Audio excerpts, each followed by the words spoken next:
ನಾವು ರೈತ ಸಂಘದಲ್ಲಿ ಒಂದು ಸಂಘಟನೆ ಕೆಲಸ ಮಾಡ್ತಾ ಇದ್ದೆ. ಅದಾದ ನಂತರ ನಾನು ಬಂದು ಜೆಡಿಎಸ್ ನಲ್ಲೇ. ಎಂತ ಸಂಕಷ್ಟದಲ್ಲೂ ಸಹ ನಾನು ಜೆಡಿಎಸ್ ಬಿಟ್ಟು ಹೋಗ್ಲಿಲ್ಲ. ಕಳೆದ ಸಂದರ್ಭದಲ್ಲಿ ನನಗೆ ಬೇರೆ ಬೇರೆ ಅವಕಾಶಗಳು ಆಫರ್ಗಳು ಬಂದು, ಆದ್ರೂ ನಾವಿವತ್ತು ಕುಮಾರಣ್ಣ, ದೇವೇಗೌಡ ಅಪ್ಪಾಜಿ, ನಿಖಿಲ್ ಅಣ್ಣರ ಒಂದು ನೇತೃತ್ವದಲ್ಲಿ ಒಂದು ಪಕ್ಷದಲ್ಲಿ ಕೆಲಸ ಮಾಡ್ತಾ ಇದ್ದೀನಿ. ನಾನು ಬಿಟ್ಟಲ್ಲ ಅಂದ್ಬಿಟ್ಟು ಜೆಡಿಎಸ್ ಕೆಲಸ ಮಾಡ್ತಾ ಇದ್ದೀವಿ. ನಾನು 3 ತಿಂಗಳಿಗೊಂದು, 6 ತಿಂಗಳಿಗೊಂದು, 8 ತಿಂಗಳಿಗೊಂದು ಪಕ್ಷ ಬದಲಾವಣೆ ಕೆಲಸ ಮಾಡಲ್ಲ. ಮೇಲ್ಮಟ್ಟದಲ್ಲಿ ಸರ್ಕಾರ ಯಾವ್ದಾದ್ರು ಬರುತ್ತೆ ಹಂಗ ಕೆಲವು ಜಂಪಿಂಗ್ ಸ್ಟಾರ್ ಆಗಲ್ಲ ನನ್ನ ಮಾತನ್ನ ಹೇಳ್ತಾ ತಮ್ಮೆಲ್ಲರ ಒಂದು ವಿಶ್ವಾಸಕ್ಕೆ ನಾನು ಯಾವಾಗಲೂ ಸರ್ ರೆಡಿಯಾಗಿದ್ದೀನಿ ನನ್ನ ಮಾತನ್ನ ಹೇಳಿ ನನ್ನ ಮಾತನ್ನು ಮುಗಿಸ್ತೀನಿ. ಜೈ ಹಿಂದ್, ಜೈ ಕರ್ನಾಟಕ. ಯಾರೋ ಮುಖಂಡರು ಮನೆ ತಾನೇ ಗುಡು ಮಾತಾಡಿದ್ರಂತೆ, ಅಂಬರೀಷ್ ಅಣ್ಣ ಆ ಪಕ್ಷ ಈ ಪಕ್ಷ ಕೊಂಡೊಯ್ತಾರೆ, ಅಲ್ಲಿ ಕೊಂಡೊಯ್ತಾರೆ, ಇಲ್ಲಿ ಕೊಂಡೊಯ್ತಾರಂತ. ಇವತ್ತೇನಾರ ಈ ಹೋಬಳಿಲಿ ಎಲ್ಲ ಕೆರೆ ಕಟ್ಟೆಗಳು ತುಂಬಿಸ್ಬೇಕು ಅಂದ್ರೆ ನಾನು ಬಿಜೆಪಿಗೆ ಹೋಗಿ ನಾರಾಯಣಗೌಡರು 265 ಕೋಟಿ ದುಡ್ಡು ತಂದಿರೋದ್ರಿಂದ ಇಡೀ ಹೋಬಳಿಗೆ ಎಲ್ಲ ಕೆರೆ ಕಟ್ಟುತ್ತಿದ್ದೇನೆ. ನಾನು ಸ್ವಾರ್ಥಕ್ಕೆ ರಾಜಕಾರಣ ಮಾಡೋ ಅವಶ್ಯಕತೆ ನನಗಿಲ್ಲ. ನಾನು ಯಾವ ಬಿಸ್ನೆಸ್ ಮಾಡಬೇಕಾಗಿಲ್ಲ.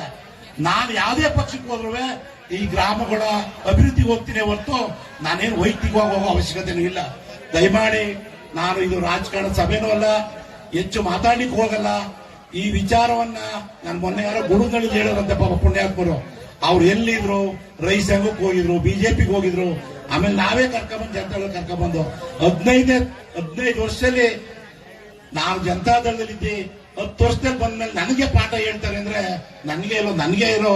ನನಗೆ ಸ್ವಲ್ಪ ಕಡಿಮೆ ಆಗ್ತದೆ ತಿಳ್ಕೊಂಡಿದ್ದೀನಿ. ನಾನು ಈ ಗ್ರಾಮದ ವಿಚಾರ ಇರ್ಬೋದು, ಈ ಹೋಬಳಿ ವಿಚಾರ ಇರ್ಬೋದು, ಟಿಸಿ ಇರ್ಬೋದು, ಕಂಬ ಇರ್ಬೋದು, ನಾನು ಜಿಲ್ಲಾ ಪಂಚಾಯತ್ ಸದಸ್ಯ ಆದ್ಮೇಲೆ ಈ ಗ್ರಾಮಕ್ಕೆ ಎಷ್ಟು ಟಿಸಿ ಹಾಕ್ತೀನಿ, ಎಷ್ಟು ಕಂಬ ಹಾಕ್ತಿದ್ದೀನಿ, ನಾನು ರಸ್ತೆ ಮಾಡಿರೋದು ನನಗೆ ಗೊತ್ತಿದೆ, ಗ್ರಾಮದ ಮುಖಂಡರು ಗೊತ್ತಿದೆ. ನಾನು ಬೇರೆ ಹೇಳ್ಕೊಂಡು ಕೇಳೋ ಅವಶ್ಯಕತೆನೇ ಇಲ್ಲ.